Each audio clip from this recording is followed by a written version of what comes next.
เที่ยวผู้สงบหอคำตั้งสง่างามเดินตามตำนานว่ามีเจ้าสมผู้พาสานกองนางสุมังคลาผู้เป็นหลานมาอยู่สวยคำเป็นแก้วแกนเมืองนาแดนให้หงสีดีใดเผ่าผู้ไทยผู้พร้อมถนอมแพงแห่งห่วมมีแต่ความหักให้ขยายบ้านอันก่อเมืองนาแล้ว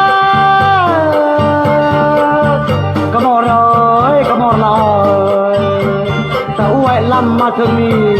สิขอลาลงก่อนคอยพรแสมายเฮ้ย